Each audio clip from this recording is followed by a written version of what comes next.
The Winford Academy is located in an old town on Helen Hill where jousting, a sport involving combat on horseback, is incredibly popular. Mizuno Takahiro, one of the students at Winford Academy, calls jousting a miracle because it brought him to a destined meeting with someone. On the day of the tournament, Aintree Celia Kumani, the student council president of Winford Academy, faced off against Vice President Avery Rana. Celia launched a graceful attack that thrilled the audience.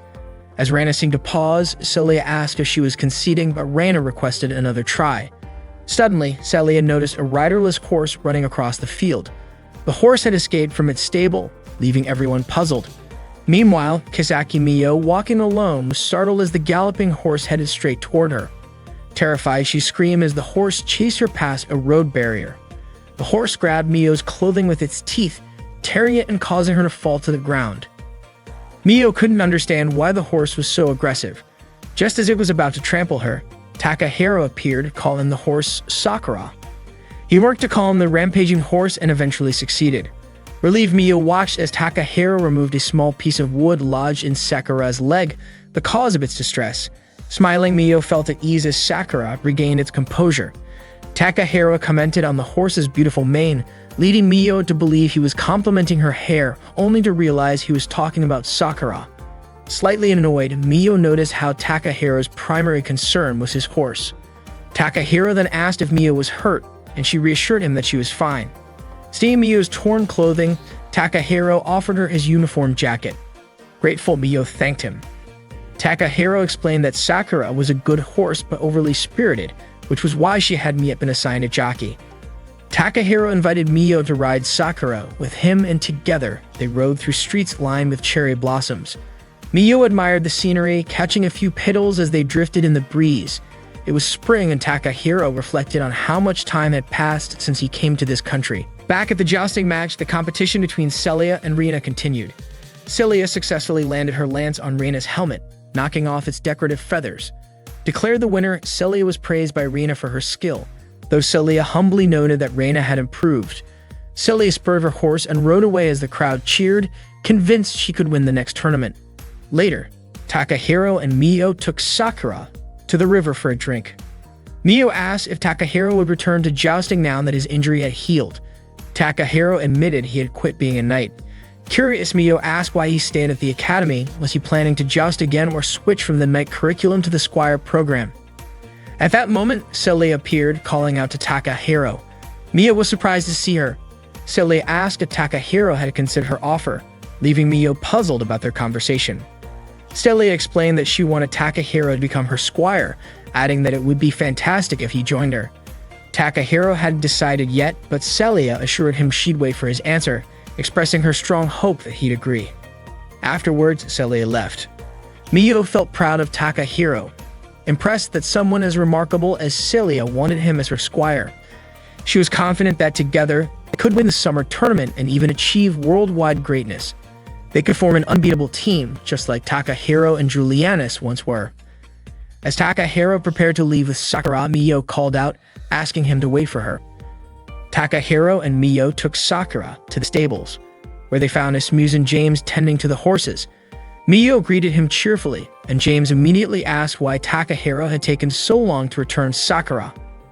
Takahiro apologized, but before he could explain, Miyo jumped in, telling James about how Sakura had chased her and how Takahiro had come to her rescue.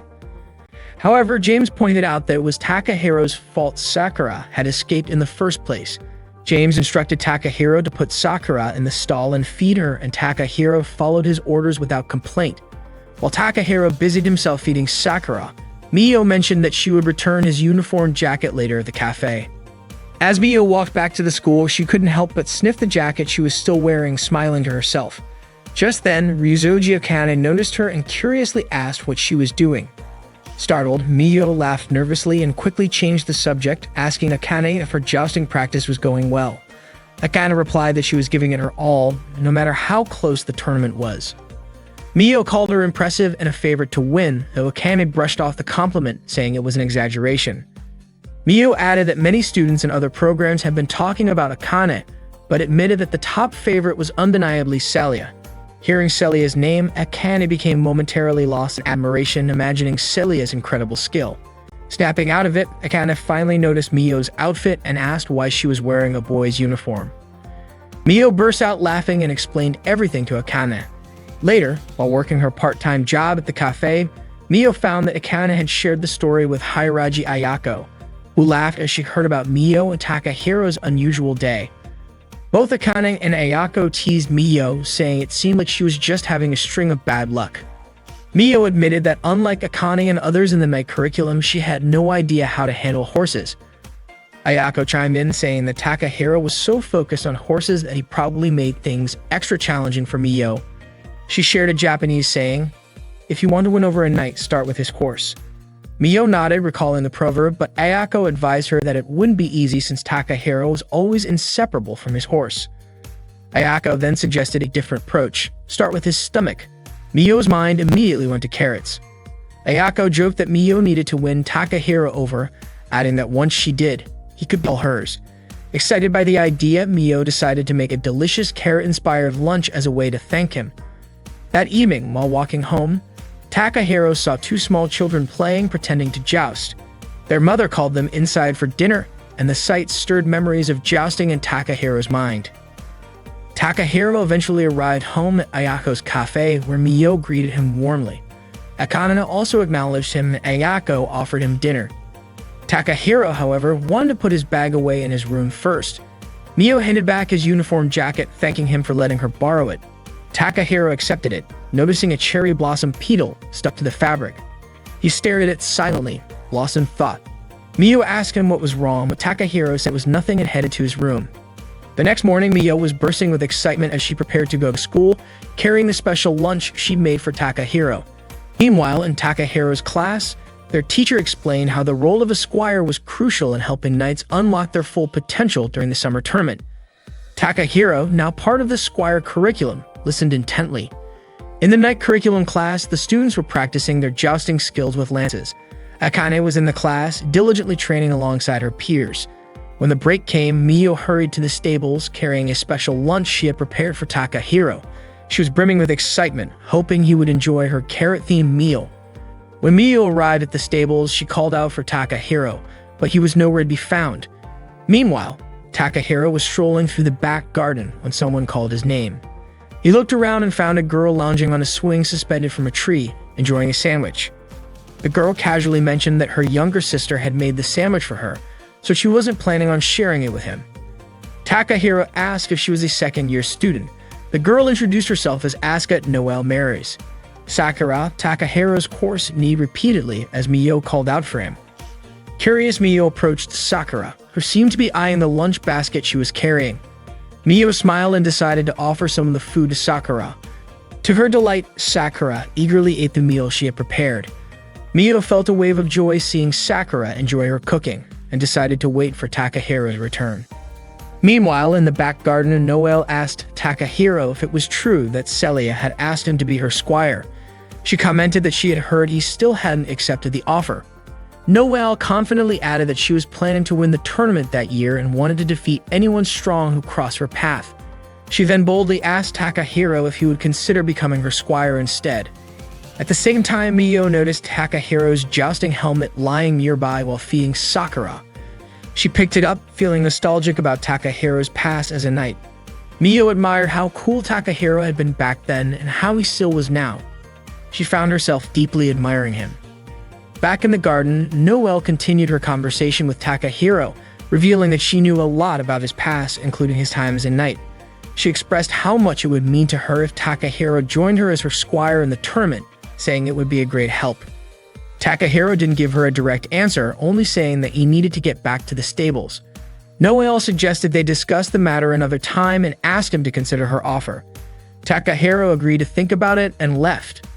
At the stables, Mio hugged Takahiro's helmet, taking in its scent. She couldn't resist trying it on and declared excitedly that she looked just like a knight. Her excitement was cut short when she suddenly noticed Sakura munching on the rest of the lunch she had prepared for Takahiro.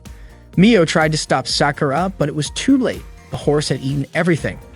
Heartbroken, Mio lamented all the time and effort she had spent making the meal. Then Sakura began to move restlessly, prompting Mio to tell her there was no more food left. Suddenly, Sakura let out a loud neighing and broke through the fence that had been holding her. Mio was terrified as Sakura bolted, falling momentarily before getting back up and chasing after Mio. Mio screamed in fear as Sakura pursued her relentlessly. She ran as fast as she could, darting out of the stable and onto the road. At that moment, Officer Bertile was explaining to Ann and Emma that a knight's most important attributes were their mind, skills, and body. The mind needed to remain calm under all circumstances, the skills had to be graceful, and the body should be strikingly attractive to capture the admiration of others. Suddenly, Emma and Ellen noticed Mio running toward them, screaming for help as she was being chased by Sakura, the horse. Alarmed, the two panicked, sensing that something was seriously wrong with the horse. Bertile, who had been closing her eyes while speaking, remained unaware of the chaos. She asked Emma and Ann why they were suddenly so flustered, reminding them that a knight must always stay composed. However, when Bertile finally opened her eyes and saw Sakura chasing Mio, she immediately screamed and started running as fast as she could. Even in her panic, Emma and Ann couldn't help but admire how elegant Bertile looked while running. Meanwhile, Takahiro returned to the stables and was shocked to find Sakura missing from her enclosure. Spotting a fallen lunch basket on the ground, he immediately recognized it as Mio's. Elsewhere, Bertile and Mio were still running for their lives. Distracted, the two ended up tripping and falling, landing on top of each other. Concerned, Mio asked if Bertile was okay. Bertile, flustered and angry, snapped at Mio to get off her. As Mio moved aside, Sakura managed to catch up and grab Bertile's skirt with her teeth, lifting her into the air. Bertile screamed, demanding Sakura put her down. Mio tried yelling at Sakura to calm down, but it didn't work. Desperate, Mio remembered how Takahiro had calmed Sakura before and decided to try the same method. She called Sakura's name, catching the horse's attention.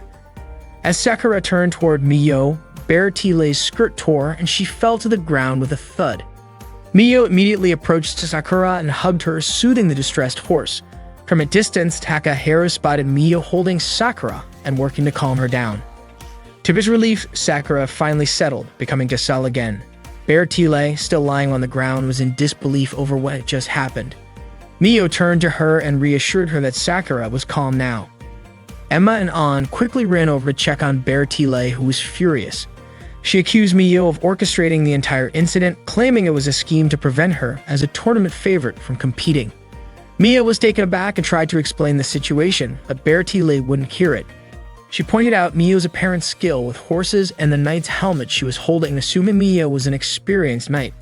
Mio insisted she wasn't a knight, but Bertile refused to believe her, vowing not to let Mio off the hook after the embarrassment she had suffered.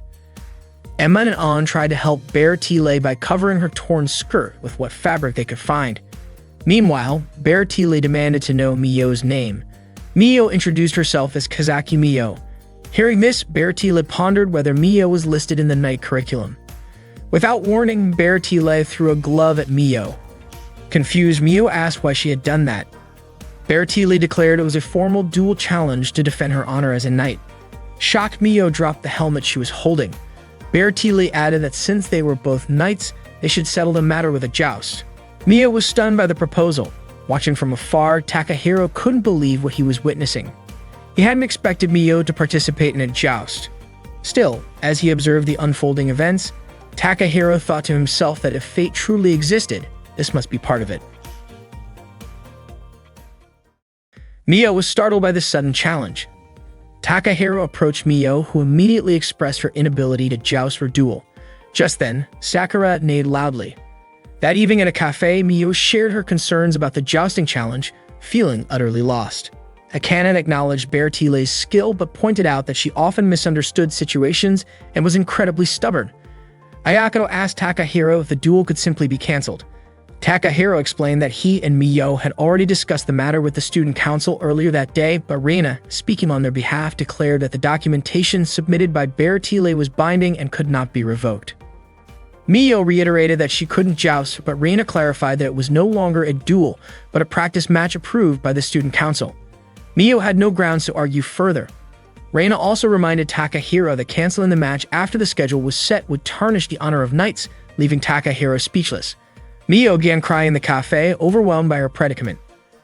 Akane added that Mio had never studied the knight's curriculum, making the situation even more challenging.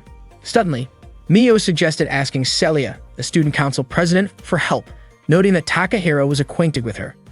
Takahiro argued that consulting Celia wouldn't make a difference since Rana's explanation was accurate. It would be dishonorable to tarnish Ignite's reputation.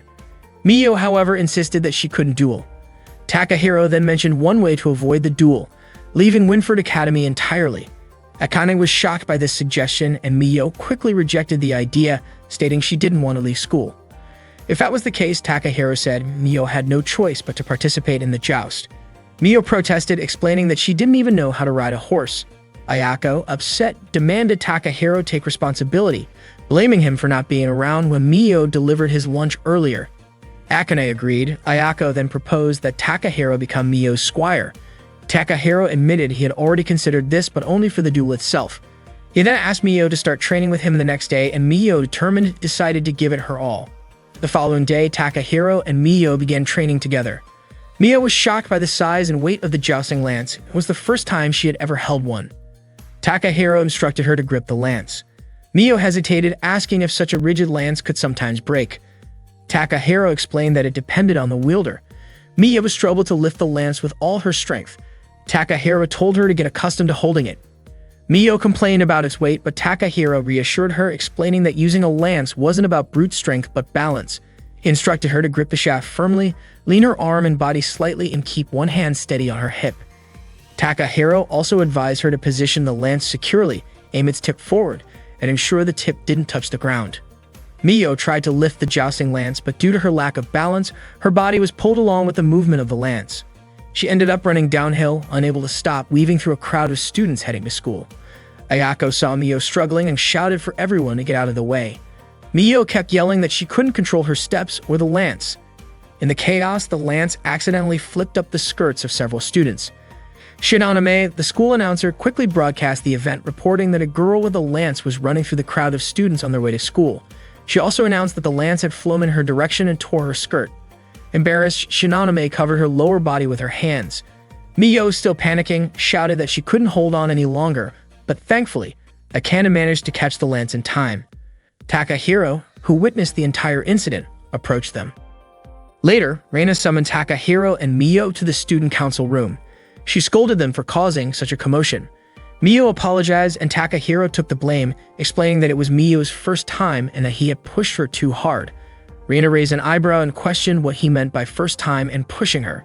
She asked Mio if what Takahiro said was true. Her vague explanation made Reina doubt they were actually practicing jousting. Reina slapped Takahiro across the face and sent them away. As Takahiro and Mio walked through the school hallway, Mio apologized to him, but he told her not to worry about it. James greeted them and teased Mio for making the morning so entertaining. He also expressed surprise that Takahiro had agreed to be her squire. Takahiro clarified that it was only a temporary arrangement. James then asked if Takahiro had heard about the new transfer student, rumored to be an exceptionally talented girl with the potential to defeat all the top competitors and win the next tournament. James wondered if Takahiro was interested in meeting her. Later, while relaxing on the grass, Takahiro thought about the transfer student rumored to dominate the jousting scene. Suddenly, a small kitten approached him. Assuming it was lost, Takahiro tried to help, but the kitten darted away. Concerned about the dangers of the horses nearby, Takahiro followed. The kitten climbed a tree and leaped into the air. Takahiro reached out to catch it but accidentally grabbed something else instead, a girl's chest. Embarrassed, Takahiro quickly apologized. The girl introduced herself as Lisa. Just then, Lisa's friend Fiona called out to her and approached with her lunch, spicy tacos.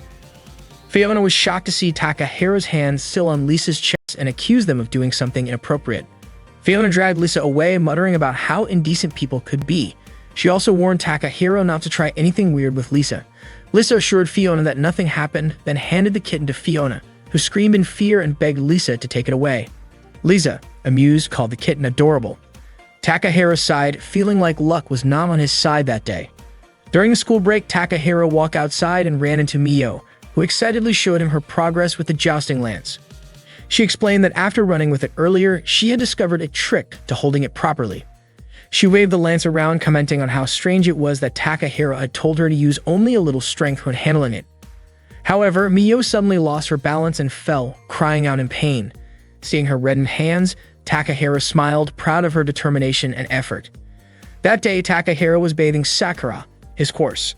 He even asked Sakura if Miyo would be okay, to which Sakura neighed in response.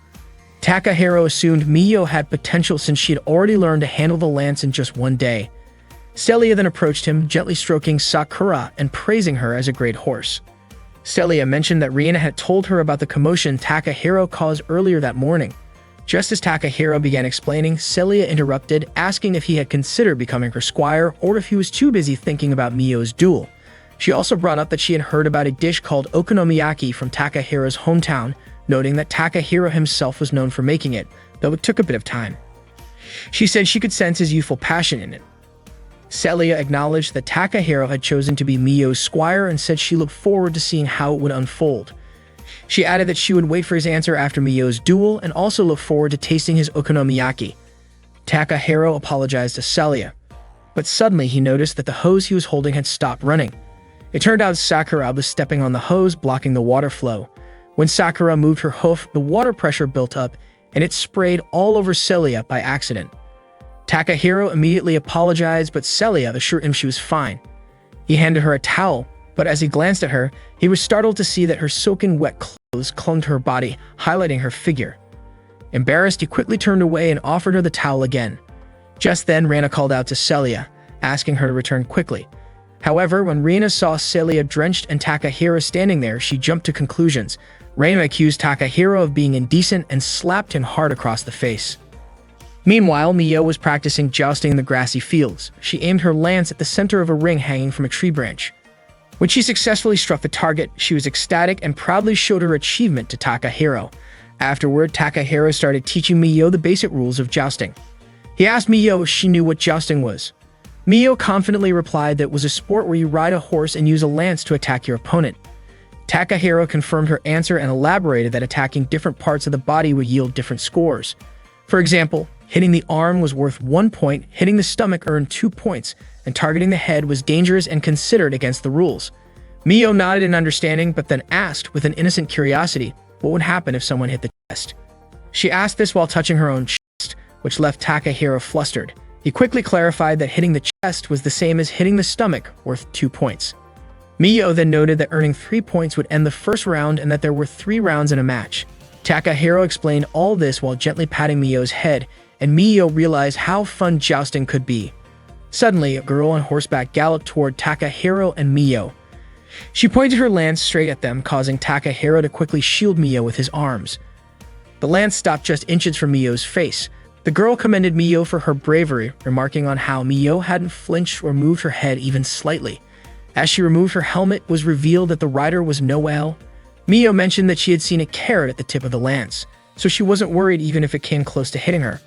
Noelle assured her that she would never aim a real lance at a beginner. However, Takahiro pointed out that it would still be dangerous if the lance accidentally hit her. Noelle confidently replied that she wouldn't make such a mistake. Moreover, she had demonstrated her skills and she thought it would be better if Takahiro spent his time becoming her squire. Just as Takahiro was about to explain his reason, Noelle interrupted, saying she already knew that he wouldn't consider it until Miyo's duel was over. That was why Noelle decided she would help Miyo train. Noelle began helping Miyo with leg stretches. Miyo winced in pain and asked Noelle to go easier on her. Noelle urged Miyo to hang in there, saying that she'd get used to it soon. She explained that Miyo needed to loosen up her leg muscles as warming up would prevent injuries during the duel. Noelle kept pushing, pulling, and stretching Miyo's muscles, leaving Miyo grimacing in pain. After the stretches, Noelle introduced a strength exercise. Miyo had to carry Noelle on her back while walking. Noelle kept urging Miyo to move faster, but Miyo insisted that she couldn't go any further. Takahiro asked Miyo if she was okay, but Noelle dismissed his concern, saying he shouldn't pamper her. There wasn't much time left before the duel, and Miyo needed Spartan training. Noelle also reminded Miyo to maintain her balance. Exhausted, Miyo lost her strength, fell backward onto Takahiro, and all 3 of them tumbled downhill. They ended up lying sprawled on the ground, and Takahiro asked if Noelle and Miyo were okay. Later, Miyo was washing up in the bathroom when Noelle suddenly peeked in, startling her. Noelle commented on how beautiful Miyo's body was, fair, smooth, and free from scars or blemishes. Miyo was slightly embarrassed, realized for the first time how nice her own body looked. Noelle went on to say that she never would have guessed someone with such a gorgeous figure would be jousting. She even joked that she'd allow Miyo to keep Takahiro a little longer. As Miyo noticed scars on Noelle's back, Noelle shared her determination to win the upcoming summer tournament. Meanwhile, Takahiro was cleaning the stables when James appeared, handing him a gift for Miyo. That night, as Miyo lay in bed, she kept thinking about Noelle's dedication to training her. Unable to sleep, she picked up a book about jousting and started reading it. She even tried practicing some of the techniques from the book. The next morning, Takahiro handed Miyo the gift from James. It was a jousting uniform. Takahiro helped her put it on, and Miyo asked him to be gentle since it was her first time wearing armor. Miyo felt that Takahiro was being a bit rough as he helped her put on the armor, but the fit was extremely tight. Takahiro eventually called James over to assist. The sight of the three of them together might have looked suspiciously suggestive to an outsider, but in reality, they were simply trying to get Miyo suited up in her armor. Finally, they succeeded. James complimented the feather decorations on the armor, saying they suited Miyo and made her look like a true knight. Miyo, confused, mentioned that she didn't have feathers, not realizing it was a metaphor for the ornamentation on the armor. James encouraged her to take good care of the old armor and suggested she polish it to bring out its shine. He wished Miyo success in her upcoming duel. James then showed Miyo Sakura, now fully equipped with protective gear. Miyo was in awe at how impressive Sakura looked. James remarked that although Sakura could be a bit mischievous, she was a good horse, and it seemed like she had taken a liking to Miyo. Overwhelmed with gratitude, Miyo hugged Sakura tightly, promising that they would do their best together. She thanked James for everything. Next, Takahiro handed Miyo a helmet, saying she couldn't joust without it. Miyo was surprised and touched that Takahiro would give her his own helmet. She thanked him and tried it on immediately, asking for his opinion on how she looked. Takahiro smiled and told her she looked amazing. With everything ready, Takahiro declared that they were going to train hard that day. Miyo, still trying to catch her breath from all the preparation, pleaded for him to go easy on her. However, Takahiro firmly stated that he wouldn't hold back, not even for his parents, siblings, or, after a slight pause, even his girlfriend. Hearing the word girlfriend, Miyo blushed deeply but quickly shook it off, resolving to give the training her all. Miyo had to duel a knight named Bertile due to a misunderstanding. Not knowing anything about jousting, she spent her days training and learning the basics. Noelle taught Miyo how to properly hold a jousting lance and how to aim it at her opponent. Noelle reminded Miyo to keep her grip firm. Instead of teaching seriously though, Noelle got distracted by squeezing Miyo's chest and even guessed her bust size as 84C. After that, Noelle taught Miyo how to ride a horse. Since it was Miyo's first time, she struggled to find the correct sitting posture. Noelle instructed her to sit up straight. When practicing in armor, Miyo kept getting hit repeatedly. Takahiro advised her not to fear her opponent's lance and to attack first, as dodging could be even more dangerous. The day before the match, Takahiro asked Sakura to look after Miyo. While walking in the back garden, Takahiro suddenly saw Lisa's cat strolling by. He chased after it, caught it, and told the cat not to roam around the area to avoid being hit by horses. The cat meowed in response. Nearby, Lisa and Fiona were sitting together. Fiona called out to Takahiro, who handed her the cat. Fiona told him not to give it to her, suspecting that he was trying to peek at her underwear from his angle. Lisa then remarked that Miyo's technique in holding the lance, riding the horse, and moving her body was all wrong. According to Lisa, letting Miyo duel in that state would be pointless. Takahiro said it was up to Miyo's decision. Besides, Miyo wasn't focused on winning or losing. She just didn't want to run away from the duel. Fiona asked if that meant Miyo was merely participating without intending to win. She didn't like when people jousted just for fun without giving their best effort to win. Takahiro apologized and said he understood how Fiona felt. Fiona was surprised by Takahiro's sudden change in attitude. Lisa then asked if Takahiro was satisfied with Miyo's lack of ambition, adding that her pride as a knight couldn't accept something like that. Taking her cat from Takahiro's arms, Lisa walked away with Fiona following her. Takahiro reflected that knights should never fight if they didn't want to win, but Miyo's situation was different. He wondered if the transfer student could be Lisa. That evening, Takahiro returned to the cafe and was surprised to see Noelle dressed in a maid outfit. When he asked what was going on, Noelle explained that she was doing part-time work temporarily. Although her family usually prohibited her from taking part-time jobs, she had to do it to help a friend. Ayako asked Miyo to rest that day, even though Miyo had previously said jousting wouldn't interfere with her work. Miyo was so enthusiastic about training that she'd exhausted herself. Akane remarked that Miyo's situation wasn't surprising considering how hard she had been training in such a short time. Takahiro thanked Noelle for helping Miyo so much. Noelle brushed it off, saying the rest was up to Miyo. She added that Miyo had performed better than she had expected and wished Mireille could see it. When Takahiro asked who Mireille was, Noelle explained that Mireille was her sweet little sister. Ayaka then told Noel to deliver an order to table number 5. After resting, Miyo came out with Takahiro. He reminded her that the duel was tomorrow. Miyo said everything would end then. She shared how sad she felt. Initially, she had planned to quit school, but the thought of not seeing Takahiro anymore had stopped her. Realizing what she had just confessed, she quickly corrected herself, claiming that the real reason she delayed leaving school was that she wanted to continue jousting with everyone. Everything kept changing, Miyo said, but she couldn't deny that at that moment, she realized she had experienced jousting in the way Takahiro loved the most. Jousting can be scary, painful, and difficult at times, but Miyo felt happy to be involved in something that Takahiro was also part of. That's why Miyo promised to do her best tomorrow. Even if she ended up losing badly, she would still tell everyone that she loved jousting. Takahiro was surprised to hear that, and Miyo blushed. She realized she had just started jousting and wondered if saying something like that was premature. Takahiro told her she was completely wrong. No one had the right to deny someone else's joy, and he encouraged Miyo to be proud. Takahiro admitted he was genuinely happy to know that she enjoyed jousting, which made Miyo smile. When Miyo got home, she immediately soaked in warm water. Her entire body ached, but she felt strangely satisfied. She thought about how she was now like Noel and Akane. Miyo even joked to herself that she was almost like a real knight. Although it was tough and sometimes painful, jousting always brought her joy. Standing in front of a mirror, she looked at her reflection and examined her body. The next morning, Takahiro was getting ready for school. On his way, he heard Miyo calling out to him. He turned around and was startled to see that her hair was now short.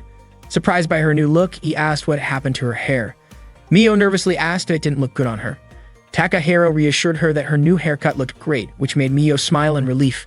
When Takahiro asked why she had cut it, Miyo explained that unlike Noel or Akane, she didn't have their skills, so her long hair would only get in the way. Takahiro agreed with her reasoning. He then asked if she planned to duel only this once. Miyo confirmed it, saying she only wanted to experience it once but had decided she would win. Takahiro lowered his head for a moment and gently patted Miyo's head. Miyo protested, saying she had just styled her hair, but Takahiro playfully messed it up anyway. He told her not to worry and assured her she would win the match. The day of the jousting match between Bear Tile and Miyo finally arrived. Students gathered in the stands, buzzing with excitement. Miyo, already dressed in her armor, seemed visibly nervous. Akane, noticing her unease, decided to help. She suddenly pushed Miyo, causing her to bump into Takahiro. Both Miyo and Takahiro were startled, and Miyo asked what Akane was trying to do. Akane just smiled and said that Miyo wasn't nervous anymore, was she? Miyo realized Akane was right and felt her nerves settle. Both Akane and James smiled in satisfaction. At that moment, Bear Tile, An, and Emma approached them. Bear Tile asked if Miyo was ready for the match, reminding her of the humiliation Bear Tile had suffered before and promising she wouldn't forget it. Miyo retorted that Bear Tile's armor design was just as revealing as the accident she had caused. Anne pointed out that Bear Tile was the only person at school who could pull off armor like that, and Emma added that no one else could wear it quite like her. Bear Tile then turned to Takahiro and asked if he was Miyo's squire. Takahiro introduced himself. Bear Tile mentioned that her horse, Weissrosen, was ready and waiting. She urged Miyo to prepare for the duel. With that, Bear Tile and her two friends walked off. Takahiro asked Miyo if she was ready, and the two headed toward the jousting arena. At the arena, Shinonome began broadcasting the match between Bear Tile and Miyo, hyping it as an extraordinary duel. Takahiro took a moment to share his analysis of Bear Tile's strategy with Miyo. He explained that Bear Tile often used a move called the Feather Fly against weaker opponents. Takahiro advised Miyo to let Bear Tile's lance come close and, at the last moment, dodge it. Then, after Bear Tile moved, Miyo should aim for her left shoulder. Miyo asked why she had to close her eyes. Takahiro explained it was part of their plan. He wanted Miyo to win the first round and, if possible, catch Bear Tile off guard, making it look like Miyo's victory was just luck. This, he said, was the most crucial part of the strategy. Miyo nodded, fully trusting Takahiro's reasoning. Takahiro also pointed out that Bear Tile's attacks weren't as fast as Noel's, reminding Miyo to rely on her training. She understood and asked Takahiro to wish her luck. Meanwhile, Anne handed Bear Tile her lance. Emma wondered what kind of strategy Takahiro and Miyo might have planned. The match began as Bear Tile and Miyo rode to their designated starting positions. Watching from the stands, Noel hoped Miyo would do her best. Both riders spurred their horses forward, charging at each other. Bear Tile was certain of her victory, but Miyo stayed focused and followed Takahiro's instructions. As Bear Tile closed in, Miyo dodged her attack, closed her eyes, and aimed her lance at Bear Tile's left shoulder. The strike was successful, knocking Bear Tile off her horse and giving Miyo the victory in the first round. Takahiro praised Mio for her incredible performance, calling it an impressive first-round win. Mio beamed, grateful for Takahiro's excellent strategy. On the other hand, Bertile was stunned by the outcome. An and Emma tried to comfort her, but Bertile asked if they had noticed something unusual. Mio had closed her eyes when making the strike. That confirmed Bertile's suspicion that Mio was truly a novice knight. As Takahiro and Mio prepared for the second round, Takahiro anticipated that Bertile might use a feint attack targeting Mio's feathers, aiming to knock them off her helmet for points. Bertile, fueled by pride, was determined to crush Mio. Mio asked what she should do, and Takahiro suggested letting Bertile's feint succeed so she could score some points. This would make Bertile overconfident and careless, assuming Mio's earlier victory had been pure luck. Though hesitant at first, Mio agreed to follow Takahiro's instructions. In the second round, as predicted, Bertile's feint attack landed on Mio's stomach, earning her 2 points. Watching from the stands, James recognized Takahiro's clever strategy to let Bertile score, while Noelle and Akane praised both Takahiro's planning and Mio's ability to follow through. Bertile, on the other hand, was perplexed. She had only used a feint, yet Mio hadn't avoided it, solidifying her belief that Mio was inexperienced. Meanwhile, Reina and Celia watched the match from the student council room. They commented on how well Mio was performing for a beginner, showing promising potential. As Mio and Takahiro prepared for the next round, Takahiro predicted that Bertile would play it safe, aiming for points rather than trying to knock Mio off her horse. Bertile would likely think she only needed one more point to win and wouldn't take unnecessary risks. Mio understood. Takahiro added that Bertile probably believed Mio's earlier win was a fluke because of the closed eyes strike. For this round, Takahiro told Mio not to close her eyes. She needed to lean into Bertile's lance, dodge it at the last moment, and then counterattack. Takahiro instructed Mio to strike Bertile's arm with as much force as possible. Mio hesitated but eventually nodded, reassured by Takahiro's confidence in her. Takahiro was confident that Mio could read her opponent's movements because, in his eyes, Mio's ability to observe and react was unmatched. That, he believed, was her greatest weapon at the moment. Once the round began, they galloped toward each other at full speed. Bertile aimed her lance and Mio approached, trying to dodge the attack. Unfortunately, she wasn't able to evade it completely, resulting in a tie. The match was now down to the final decisive round. Watching from the stands, James noted that it seemed Takahiro hadn't considered this possibility in his strategy. Feeling disheartened, Mio apologized to Takahiro for failing to dodge Bertile's lance. However, Takahiro admitted that the blame lay with him. He realized that Mio hadn't been jousting long enough to pull off such a precise dodge at close range, something he should have anticipated. Mio's expression turned somber, and Takahiro noticed it immediately. He understood that she looked at him that way because she felt his frustration. As her squire, even if unofficial, it was his responsibility to support her. Seeing how much she trusted him, Takahiro resolved to focus on helping her. He encouraged Mio to carefully observe Bertile's movements in the final round. His plan was for Mio to counterattack at the same moment her opponent struck while dodging her attack. Takahiro was certain this would work. Reassured, Mio nodded and rode her horse back to the starting position. Takahiro called out to her once more, bolstering her confidence, telling her she would win. Shinonome announced to the spectators that the final round was about to begin. The audience watched with bated breath as Mio and Bertile took their positions. The tension was palpable as both riders spurred their horses forward at full speed. Bertile was determined to end the match with this strike, while Mio, emboldened by Takahiro's unwavering support, believed she could win. Takahiro shouted encouragement from the sidelines, his voice full of conviction. The bond between a knight and her squire shone brightly as their shared love for jousting fueled their determination. As the two riders closed in, Bertile aimed for a feather fly attack. But Mio managed to dodge her strike and countered with precision, hitting Bertile and forcing her to drop her lance. The match was over. Mio had won. The crowd erupted into cheers and applause. Mio was overjoyed with her victory, unable to contain her excitement. From the Academy's garden, Lisa and Fiona observed the match. Fiona dismissed Mio's victory as mere luck, but Lisa had a hunch that Takahiro was not just some ordinary guy. Similarly, Reina and Celia watched from the student council room. However, Bertile, ever noble, told her friends that the match had been a fair contest between knights and as such, they should congratulate the victor. That, she said, was the essence of being a noble. After dismounting from her horse, Mio ran toward Takahiro and threw her arms around him in a heartfelt embrace. Overcome with emotion, she thanked him for guiding her to victory. Then, realizing her enthusiasm, Mio pulled away and apologized for her recklessness earlier, expressing her deep gratitude not only to Takahiro but also to Noelle, Akane, Ayako, and Sakura. That day, under the blooming cherry blossoms, a young knight was born at Winford Academy. That night, Mio and the others raised their glasses to celebrate her victory in the jousting match against Bearty. Mio was deeply grateful to everyone who had helped her. Akane complimented Mio on her outstanding performance.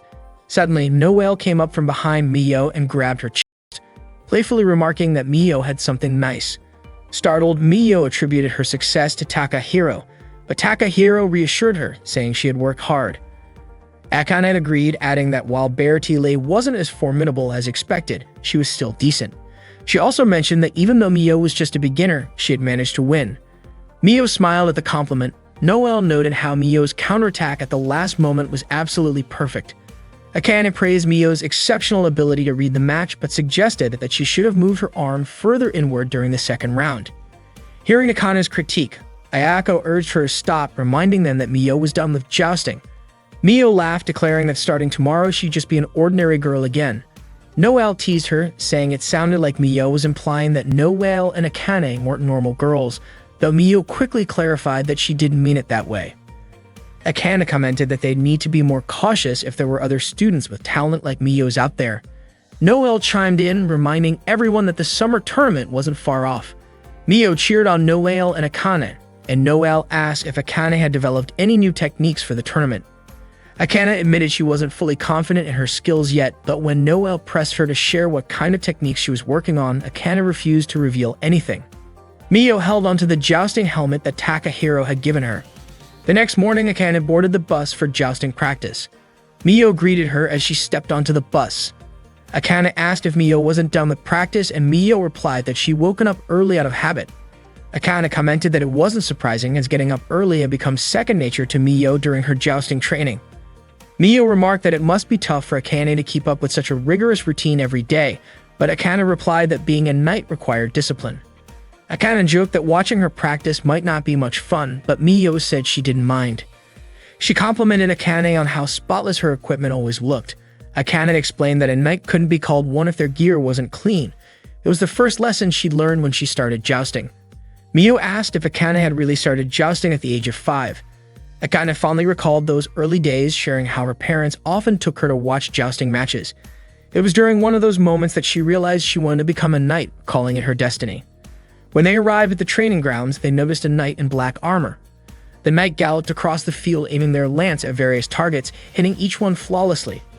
Impressed, Mio commented on the knight's incredible skill. Akane speculated that the knight must be in Class A like herself, though she had never seen that armor before. She guessed the knight might be a new student. The mysterious knight left the training grounds without saying a word. In the student infirmary, Ayako was examining Takahiro's leg. He mentioned he was still feeling pain from his old injury.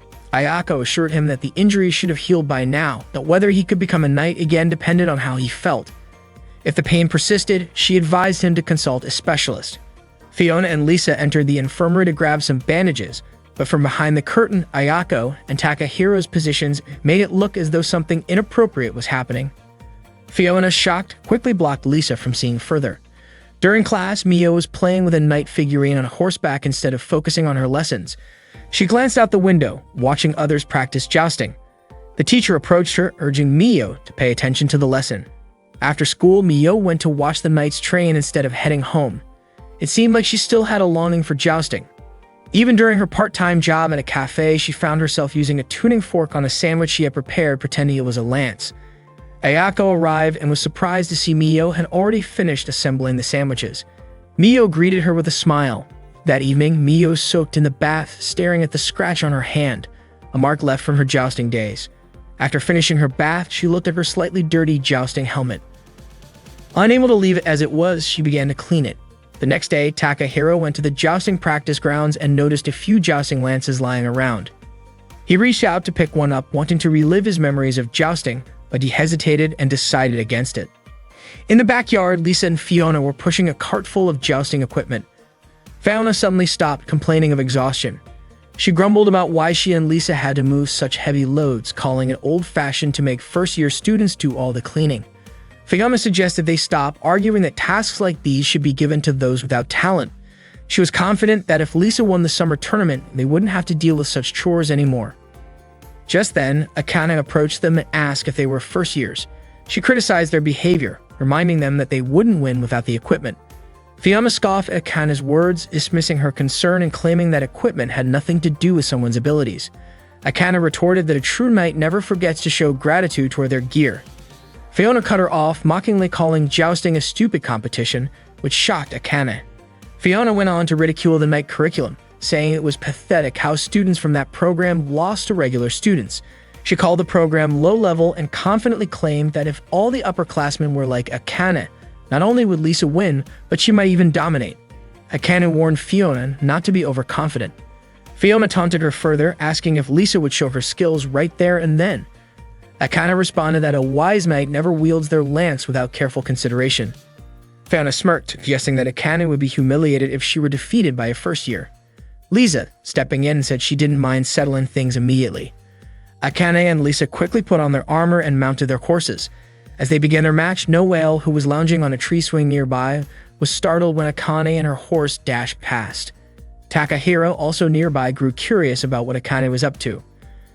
Akane rode straight to the training grounds, where Lisa appeared wearing the same black armor Akane had seen before.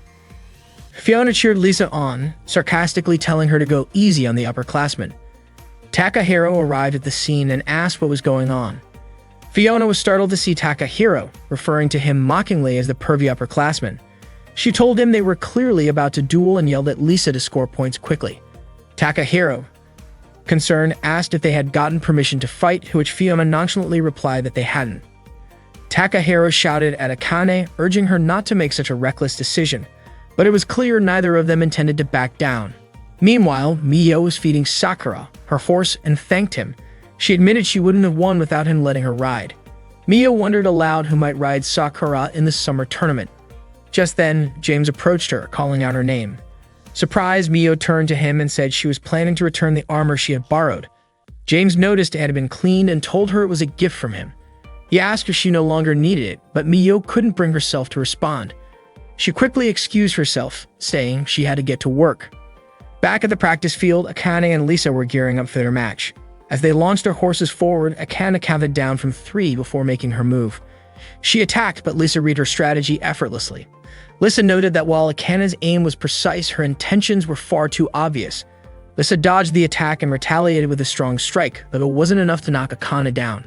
Fiona and Takahiro watched from the sidelines. Takahiro started to realize that the rumors about Lisa's skill were true. Akane acknowledged Lisa's impressive talent, but remained confident that Lisa wouldn't let her guard down even while leading. Elsewhere, Miyo was by the riverbank when she noticed a jousting match in progress. During the second round, both knights charged at each other, but neither was unseated. Their lances merely clashed mid-air, resulting in a draw. Frustrated, Fiona shouted, complaining about the outcome and taunting Akane, asking if she even knew when to quit. Akane shook her head, incredulous at the defiance of such a troublesome underclassman at Winford Academy. Fiona replaced Lisa's lance and told her to win the next round. Lisa nodded while Akane decided to use her new technique, even though it wasn't perfected yet. She was determined to try. Miyo, rushing toward the match, finally realized it was Akane who was dueling. As Akane and Lisa started the third round, they charged forward on their horses, lances ready. Akane launched her attack, but Lisa, analyzing her movements, thought it was the same as before and deemed the effort futile. Initially, Lisa dodged successfully, but Akane quickly pulled her lance back for another strike. With confidence in her move, Akane thrust her lance again, hitting Lisa's arm. Fiona, puzzled, turned to Takahiro and asked what had just happened. Takahiro explained that the move was called a double attack. Both he and Miyo praised Akane's impressive use of her new technique. Lisa called Akane annoying but admitted she was strong. For the first time, Lisa felt she had a truly formidable opponent. Fiona acknowledged that the third round was surprising but noted that the score remained tied. She remained confident that Lisa wouldn't lose to Akane. Suddenly, Noelle arrived on horseback riding toward Takahiro and Fiona. She informed them that Rina, the student council vice president, was on her way. Fiona asked why that mattered. Noelle explained that matches without school approval were prohibited, and if the student council found out, neither Akane nor Lisa would be allowed to participate in the summer tournament. Fiona panicked, exclaiming that Lisa had to be in the tournament. However, Lisa and Akane had already begun their fourth round. Noelle and Fiona shouted at them to stop, but their efforts were in vain. Takahiro quickly borrowed Noelle's horse and raced the field. Picking up one of the lances used in the match, he charged toward Akane and Lisa. Just as their lances were about to clash, Takahiro struck both lances, deflecting them to prevent any contact. His sudden action left Akane and Lisa stunned. Miyo, watching from a distance, observed Takahiro's bold move.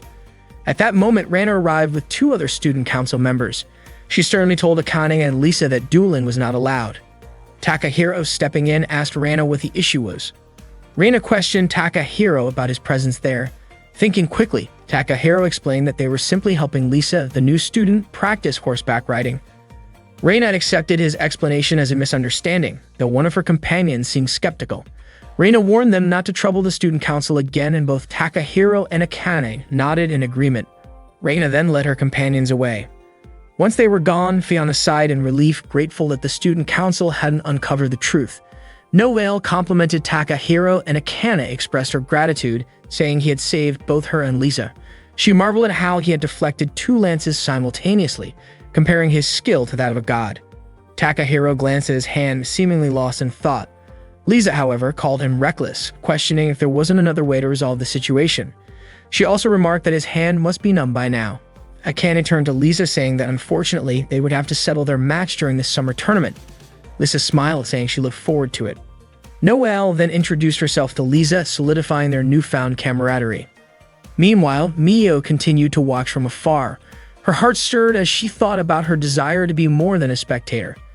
Even though she didn't think she was as skilled as the others, she longed to ride Sakura again. She wanted to be like Akane, Noelle, and Takahiro, a true knight. Finally, unable to hold back, Miyo ran toward them, shouting that she loved jousting and wanted to join the tournament.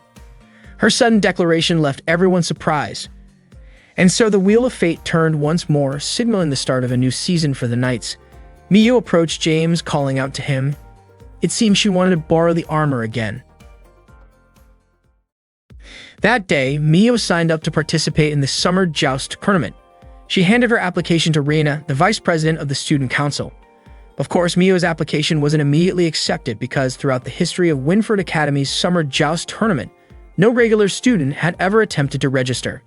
Reina met with Celia in her office to discuss how to respond to Miyo's application.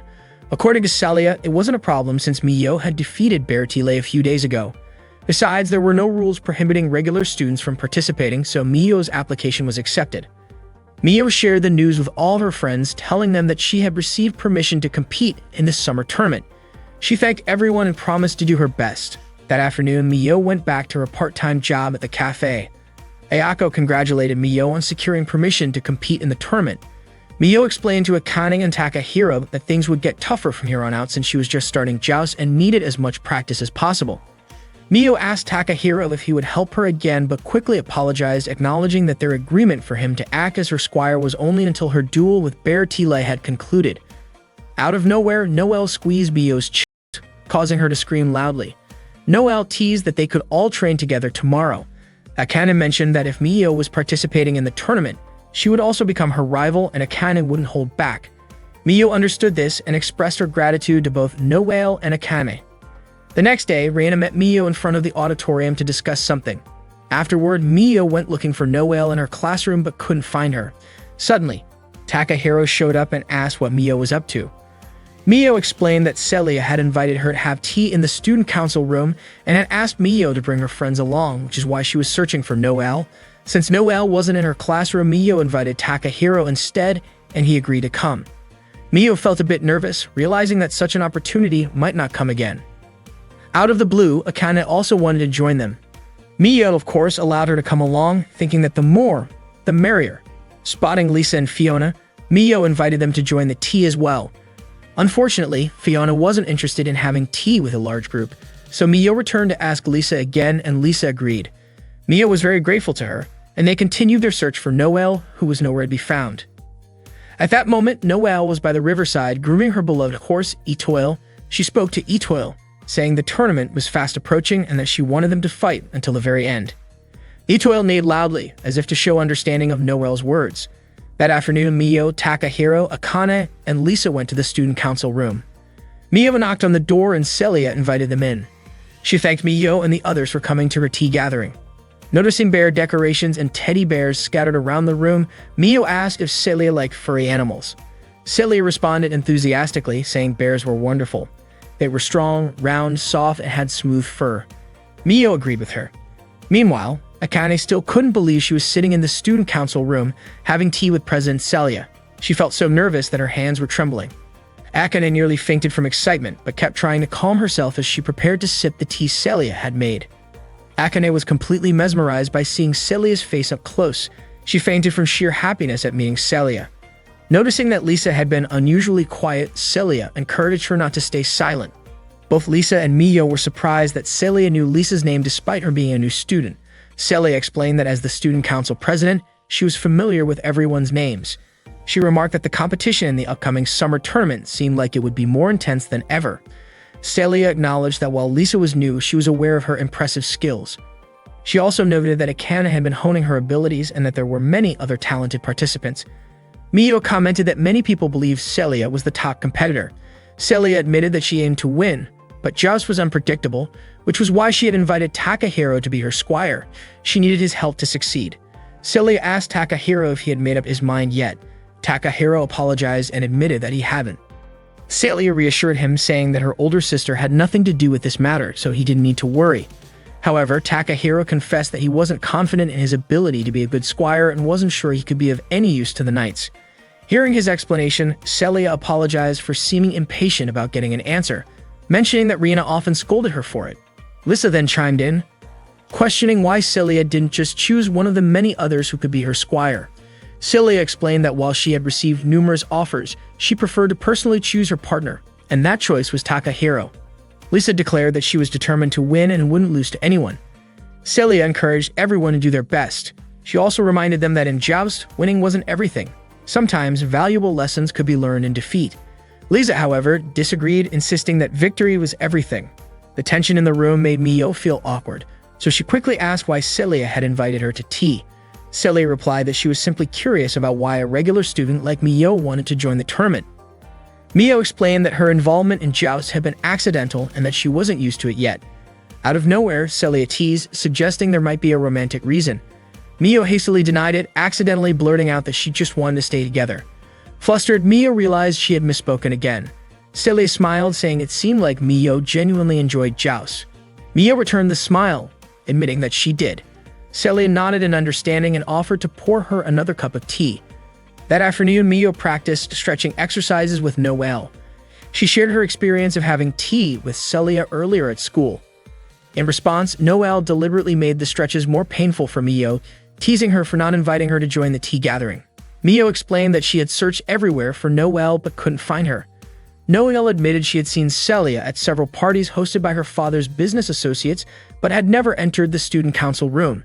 Mio promised to invite Noelle next time. Noelle then invited Mio to her house for the upcoming holiday and suggested that Mio bring Takahiro along as well. Excited, Mio agreed and said she couldn't wait to visit Noelle's house. Meanwhile, Akane lay sprawled on the grass, hugging a teddy bear. She still hadn't regained consciousness after being overwhelmed with joy from meeting Celia. The long-awaited day finally arrived. Mio and Takahiro set off together to visit Noelle's house. From a distance, they were in awe of the grandeur of Noelle's house. As they walked through the garden and past the statues surrounding the estate, Mio marveled at how enormous the house was. She couldn't believe Noelle was a noble. That's when Takahiro remembered Noelle's full name, Ascot Noelle Maris, belonging to the renowned Ascot Marcos family, famous throughout Helen's Hill for their immense wealth. Noelle greeted Mio and Takahiro warmly, thanking them for coming to her home. Mio asked if Noelle was really the successor to the Marquisate. Noelle humbly responded that the title belonged to her father and she was just herself. She then invited them inside. Before entering, Takahiro noticed a broken knight statue in the front yard and Mio couldn't understand why it was in ruins. As they stepped into the house, Takahiro cautioned Mio to be careful not to break anything, and she nodded earnestly. Inside, Noelle introduced her younger sister, Mireille, to Mio and Takahiro. Mireille greeted them cheerfully and introduced herself as Ascot Mireille Maros. She expressed how happy she was to meet them, having heard so much about them from Noelle. Mio returned the greeting and remarked how kind Noelle was to everyone. Mireille admitted she recognized them because Noelle frequently talked about them. Mio and Takahiro suggested Mireille call them by their first names to feel more at ease. They sat down for tea, which Mireille seemed to enjoy. Mio mentioned that Ayako had taught her how to make it. Curious, Mireille asked who Ayako was. Takahiro explained that Ayako was the doctor at Winford Academy and also the manager at Tart Time. Mio then added that Noelle worked at Tart Time too, which caused Noelle to quickly cover Mio's mouth. Mireille then decided to read Takahiro's fortune using her cards. Mio eagerly wondered if the cards would reveal Takahiro's future romantic partner. Noelle interpreted the cards, saying that Takahiro would soon fall in love with someone close to him. Both Mio and Noelle were intrigued and asked if it was true, but Takahiro hesitated and asked them not to press the matter. Mireille asked if the fortune wasn't accurate, but Takahiro didn't outright deny it. Mio joked that in manga, people sometimes don't realize when they're falling in love. Noelle grew curious about who might make Takahiro fall for them. Mireille playfully asked who the closest person to Takahiro was, and he responded that it was James. The answer made everyone wonder if Takahiro might be gay. Takahiro was taken aback and asked how they could jump to such a conclusion. Mio then asked if there was anyone else he was close to, suggesting perhaps his horse. Takahiro admitted he did have a strong fondness for horses. Mireille understood, explaining that she loved horses too because they were born to run, exuded elegance with their perfect forms, and were truly extraordinary creatures. Noelle chimed in, mentioning Mireille's passion for jousting and horses. Mireille elaborated, saying that in jousting, the bond between the horse and rider was paramount. They put everything on the line for a single charge, which she found noble and inspiring. After their conversation, Mireille invited them to visit the flower garden around the estate. She introduced them to several flowers, including English primroses and snowdrops. Mio was enchanted by the beauty of the blossoms. Mireille asked Mio if she was also a knight. Mio explained that she was just a beginner. Takahiro commented that it was his first time visiting such a beautiful flower garden, and Mireille revealed that she was the one who cared for it and had full authority over its upkeep. Takahiro complimented the garden, saying it was so beautiful because the person tending it was beautiful too. Mireille blushed at his words. Mio remarked that Takahiro had suddenly become quite poetic that day, which made Mireille smile. The day felt so enjoyable, and Mireille asked Takahiro and Mio to visit her house again sometime. Both Takahiro and Mio promised that they would definitely come back to spend time with her. Noelle thanked Mio and Takahiro for coming and offered to walk them to the front door. Suddenly, the door swung open. It was Noelle's father returning home. Mireille quickly greeted him. Noelle's father noticed Mio and Takahiro and asked if they were Noelle's friends. Takahiro and Mio promptly introduced themselves by their full names. Smiling, Noelle's father shook their hands and thanked them for being kind to his daughters. He then asked how they had become friends. Mio explained that they were all students at Winford Academy. Upon hearing Winford Academy, Noelle's father immediately guessed that Takahiro and Mio were involved in jousting. Noelle confirmed this, adding that she had invited them over and that Mireille had been delighted to meet them. However, Noelle's father abruptly told Mio and Takahiro to leave the house and walked away. Noelle apologized for her father's rudeness, but Takahiro assured her it wasn't necessary, and Mio told her not to worry about it. Noelle explained that Mireille had loved jousting ever since she was a child. Even though Noelle had tried to protect her, Mireille had gotten injured yet still declared her wish to become a knight.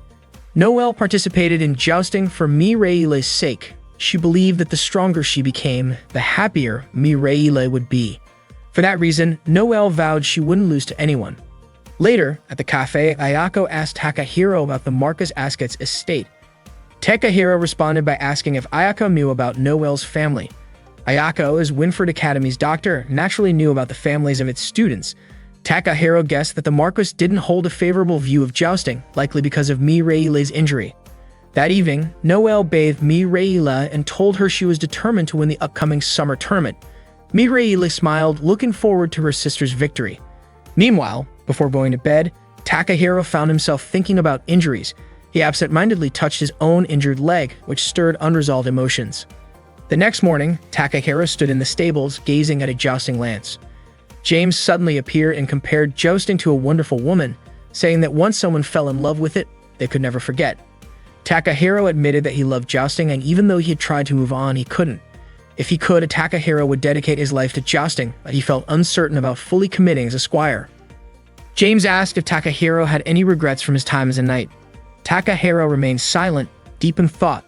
James simply smiled and said that was a good thing. He advised Takahiro to follow his heart, reminding him that life was long and people often wasted it worrying about everything else.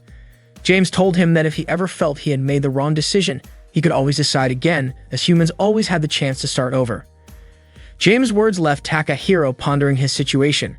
He realized he was standing at a crossroads with two paths before him, returning to his role as a knight or supporting someone else as a squire. Both choices carried risks, and he knew he couldn't make this decision recklessly. However, he also knew that both choices shared a common name: jousting.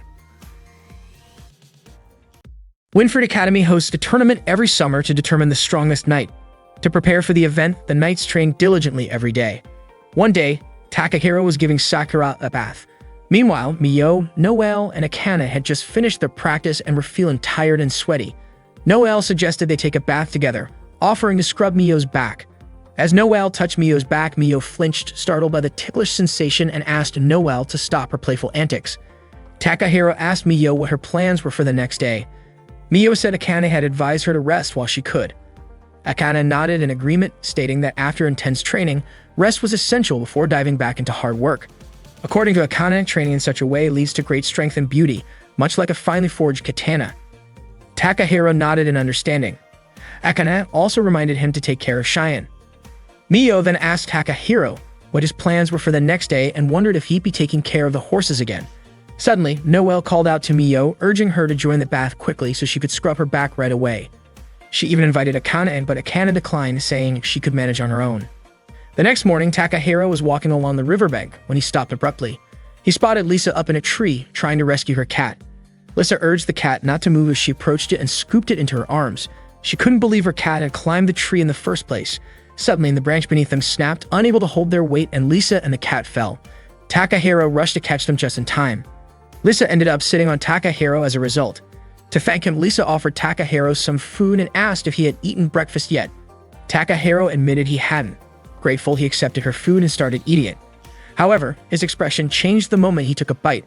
Lisa asked if he didn't like tacos. It turned out Takahiro was surprised by how spicy it was. Lisa laughed and told him he could have more if he liked. Although he initially declined, he eventually accepted her offer. Lisa waded into the river, commenting on how cold yet refreshing the water was, and invited Takahiro to join her. When he declined, Lisa playfully splashed water at him and stuck out her tongue teasingly. Takahiro asked Lisa why she was at school, and she explained that she lived there since she was a dorm student. Takahiro then wondered why she didn't go into town more often. Lisa said she planned to go later with Fiona, who had mentioned a restaurant that served delicious tarts. As they chatted, Lisa's cat, Sasami, suddenly meowed loudly. The cat was precariously perched, trying not to fall into the river. Lisa hurried to rescue her pet, but stumbled in the water. Thankfully, Takahiro caught her before she could fall. Unintentionally, they found themselves in close proximity once again. Meanwhile, Sasegi managed to save itself. Lisa remarked that this was the second time something like this had happened. When Takahiro asked what she meant, Lisa brushed it off, instead pointing out that his shoes were wet from stepping into the river. Takahiro assured her that his shoes dried quickly. He then complimented Lisa's necklace, particularly admiring the ring she had attached as a pendant. Suddenly, Reina called out to Lisa, informing her that Fiona was looking for her at the dorm. Reina urged Lisa to hurry and meet up with Fiona. Lisa quickly picked up Sasami and left. Takahiro told Reina that the earlier incident was just an accident and assured her that nothing else happened. Reina, however, invited Takahiro to have breakfast with her, and he accompanied her to a bench by the pond for their meal. Reina also lived in the school dormitory. During breakfast, Reina asked Takahiro if he would consider becoming Lisa's squire. She mentioned that for the past year, she had been observing Lisa's situation. Takahiro asked how long Reina had known Lisa, and Reina revealed that she had known her even before Lisa came to Helen's Hill. Reina explained that Lisa used to be cheerful and sociable. However, after losing her mother, the only family she had, her relatives began fighting over her inheritance. They even said no one was truly grieving her mother's death. Since then, Lisa had started distancing herself from others. The ring Lisa wore as a pendant on her necklace belonged to her mother. Reina was the one who recommended Lisa enroll at Winford Academy, hoping that jousting would help her rediscover herself. But it seemed her efforts were in vain as Lisa continued to isolate herself and Reina felt powerless to help. Takahiro then asked about Fiona. Reina said that Fiona and Lisa were similar. They both avoided forming connections and suffered alone in their isolation. While Lisa might appear strong, Reina feared she would eventually break down if she continued carrying everything by herself. Reina wasn't sure if Lisa could handle it all on her own. That's why she hoped Takahiro could be there for her. Reina believed that if Takahiro became Lisa's squire, it would help Lisa grow and move forward. She also acknowledged that Celia had likely asked the same of him. Apologizing for bringing it up, Reina concluded the conversation. As Takahiro walked back, he reflected on the requests from Lisa, Celia, Noelle, and Miyo. He knew he couldn't avoid making a decision. If he didn't participate in this summer tournament, he wouldn't be able to stay at the academy any longer. When Takahiro arrived at the stables, James asked him to brush Sakura. Afterward, James asked Takahiro to go into town to buy some supplies. He told Takahiro not to rush and suggested that he take some time to enjoy himself. Deciding to visit the stadium, Takahiro entered and imagined himself jousting there, even reenacting an attack stance from a match. Suddenly, he heard applause from Noelle and Mireille. Surprised, he asked why they were at the stadium. Noelle explained that she and Mireille often strolled there. She said the stadium symbolized Takahiro's strength, as it was a place where every knight dreamed of competing. Noelle confidently declared that she would one day compete and win at the stadium. Mireille wholeheartedly supported her sister, expressing her belief in Noelle's abilities. Noelle then wrapped her arm around Takahiro and said she had to win the summer tournament to achieve that goal. Mireille teased her sister, saying she was standing too close to Takahiro. Noelle apologized but quickly changed the subject, asking if Takahiro had eaten lunch. When Takahiro admitted he hadn't, Mireille eagerly invited him to join them for lunch. Noelle mentioned an Italian restaurant she loved. Although Takahiro initially wanted to decline, he couldn't refuse after seeing Mireille's hopeful expression. He agreed and they went to the Italian restaurant. The server brought out all the dishes Noelle had ordered, each one looking fancy and delicious. Takahiro was surprised by the variety, and Noelle explained that she had ordered plenty because Takahiro mentioned he was hungry earlier. Mireille even helped serve Takahiro some food. As they chatted, the conversation turned to the Lord Bunnings match. They were so engrossed in the discussion that Mireille almost knocked over her glass. Luckily, Takahiro managed to catch it in time. Their hands brushed as they both held onto the glass to steady it. Noelle noticed and jokingly reminded Takahiro that he was touching her younger sister's hand. Takahiro quickly apologized, but Noelle teased him further, saying that if he wanted to hold Mireille's hand, he would need her permission as Mireille's older sister. Both Takahiro and Mireille were flustered by Noelle's comment, but Noelle laughed, saying she was only joking. Mireille, a huge fan of jousting, expressed her desire to continue talking about it for as long as possible.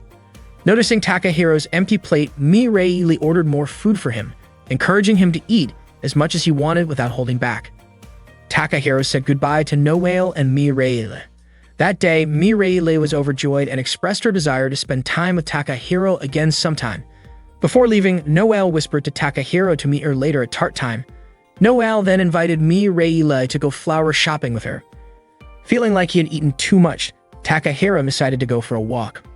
Unfortunately for him, he bumped into Akane, who offered him more food. Akane handed him an umeboshi onigiri, saying that a healthy body leads to a healthy mind.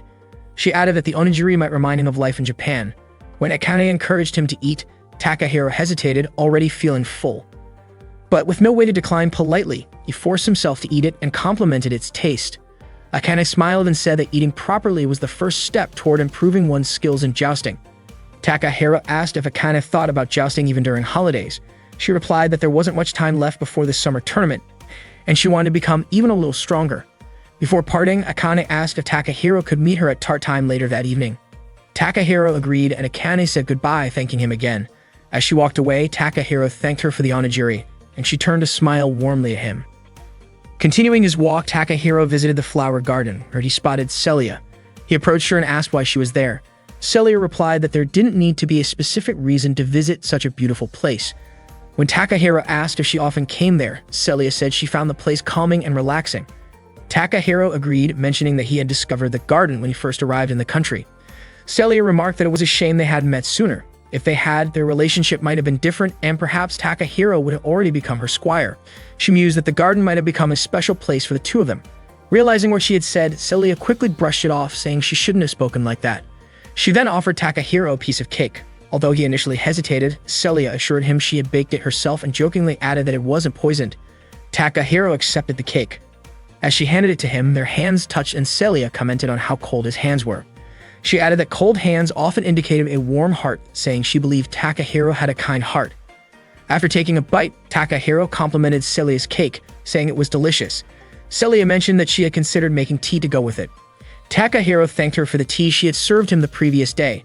Celia then asked if he had enjoyed himself. Takahiro admitted he had been surprised by all the teddy bears. He hadn't expected it, but thought they suited her perfectly. Celia thanked him and asked if he knew about Theodore Roosevelt. Takahiro recognized the name as that of a U.S. president.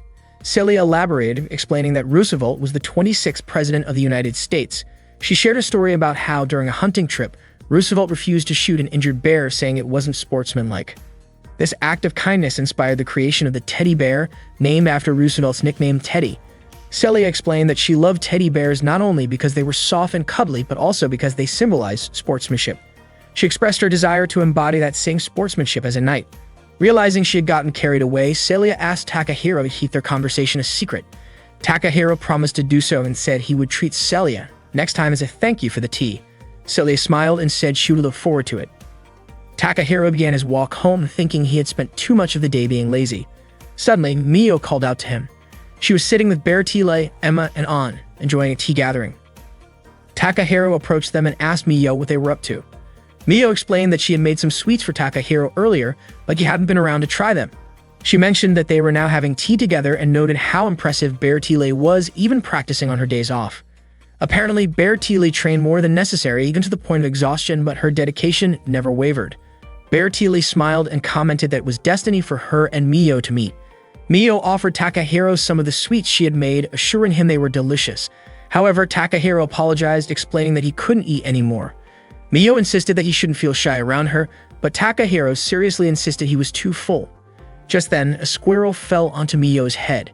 It climbed down to her arm, and Mio, enchanted by its cuteness, offered it something to eat. Bertile mentioned that during this season there weren't any acorns or sunflower seeds available. An added that squirrels are omnivorous and can eat a variety of things. Mio decided to offer the squirrel some of her cake, and the little creature happily devoured it. Everyone admired how adorable the squirrel looked as it nibbled on the treat. Suddenly, Am pointed out to Bertile that more squirrels were gathering around them. Before they knew it, an entire swarm of squirrels appeared. Mio eagerly offered the rest of her cakes to the squirrels, but in an instant, the creatures jumped onto Mio, Bertile, An, Emma, and even Takahiro. The group let out startled cries as they struggled to handle the unexpected invasion. Meanwhile, James was busy cleaning Sakura's stable. Takahiro eventually returned home, his clothes completely filthy. He casually mentioned that he had encountered some squirrels before handing James his order and heading off to take a bath. James, now curious, wondered what exactly had happened to Takahiro. Later, when Takahiro arrived at tart time, Fiona suddenly remarked that Takahiro, the pervy upperclassman, had followed her to that place. She even accused him of being a stalker. Takahiro tried to clarify, explaining that he lived there. Fiona dismissed his explanation, claiming he had probably moved to tart time just because he knew she and Lisa would be there. Takahiro pleaded with Fiona not to misunderstand him. Noelle chimed in, reassuring Fiona that she was mistaken. Then, to everyone's surprise, Noelle blew on Fiona's face. Fiona was startled and demanded to know what Noelle was doing. Noelle said it was a gesture of friendship, though Fiona immediately rejected the notion. Noelle teased her further, saying Akane enjoyed it, prompting Akane to protest that she didn't like it either. Still, Noelle continued to poke fun, pointing out how Akane's face was turning red.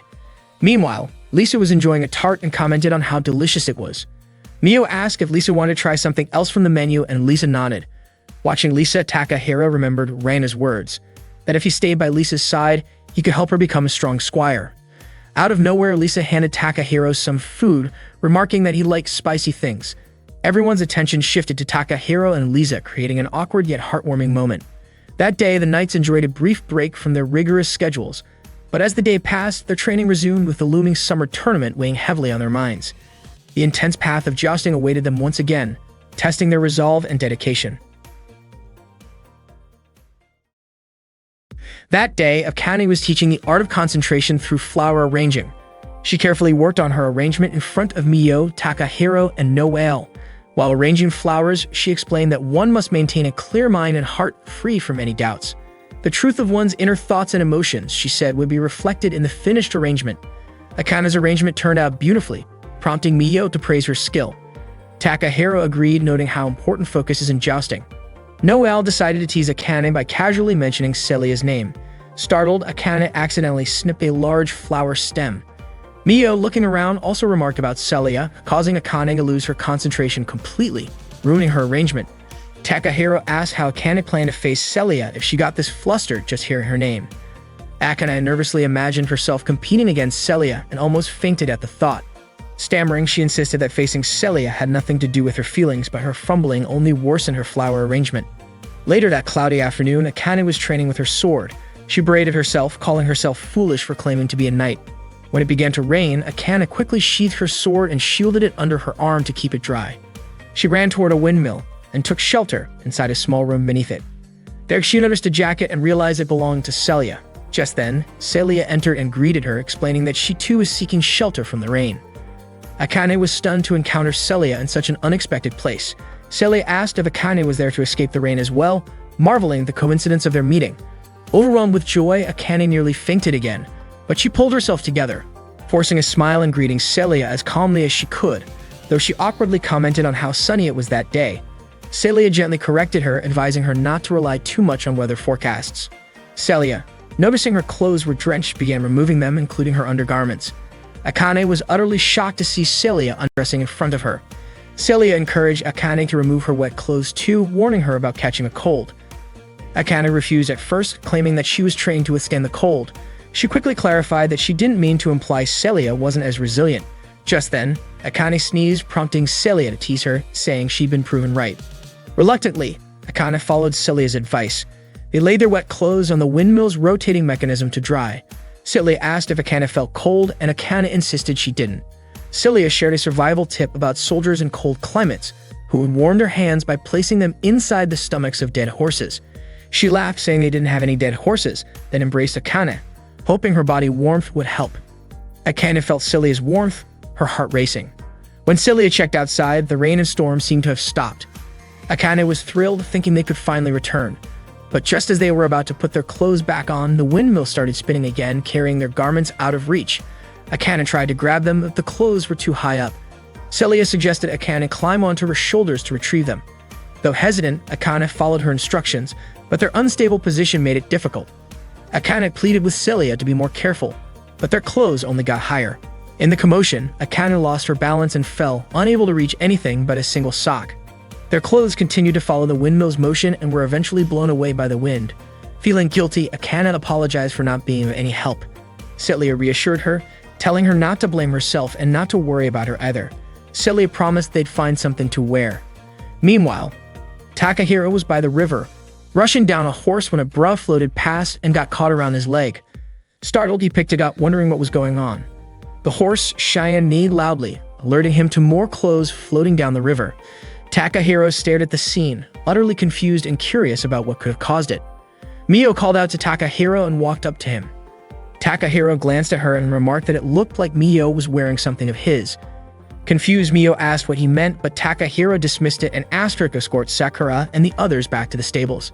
He walked off carrying the bra he had found earlier. Mio couldn't help but find Takahiro's behavior odd. Meanwhile, Celia explained to Akane that windmills were originally used to harness wind power for grinding wheat. She admired windmills as they had supported human life for centuries and had even served as watchtowers during wars. Unfortunately, there was nothing usable in their current location, so Celia improvised with a rope. Turning her back to Akane, Celia started tying the rope around herself. Akane couldn't help but be captivated by Celia's elegant back, comparing it to something out of a painting. That very back, Akane thought, bore the dignity and grace of a prestigious school. She was so mesmerized that she didn't even notice Celia calling her repeatedly. Celia finally got her attention and asked her to pull the rope she was using to cover herself. Akane obeyed but pulled too tightly, causing discomfort. Despite their efforts, the single rope wasn't enough to cover both of them, and it only made it harder for them to move. Elsewhere, Fiona was walking along the riverbank, searching for something. Takahiro approached her and asked if she needed help. Fiona, sounding irritated, replied that she could handle it on her own. Takahiro then asked if she was looking for a bra, holding up the one he had found. Fiona was shocked, and Takahiro, after glancing at her noticeably flat chest, realized the bra couldn't possibly belong to her. Embarrassed, he apologized and admitted his mistake before walking away. Suddenly, Lisa appeared, saying she had found her cat. Noticing Fiona's expression, Lisa asked what was wrong, but Fiona just shouted that she didn't understand what had just happened. Back in the windmill's room, Celia and Akane were still stuck. The rope they had used only restricted their movement, so Akane used her sword to cut it. Celia remarked that they couldn't stay there forever. Akane suggested heading to the nearest building to find something to wear. She reasoned that since no one would likely be around, they could avoid being seen. However, when Akane opened the door, she quickly slammed it shut. Celia asked what was going on, and Akane explained that a group of students and their art teacher had arrived outside to paint. The teacher instructed the students to finish their paintings before leaving. Akane informed Celia about the situation. Meanwhile, Takahiro found another piece of clothing. a pair of pants, hanging on a tree branch near the windmill. From the windmill's window, Celia peeked out and suggested calling one of the students for help. Akane, however, strongly opposed the idea, unwilling to let anyone see Celia in her current state.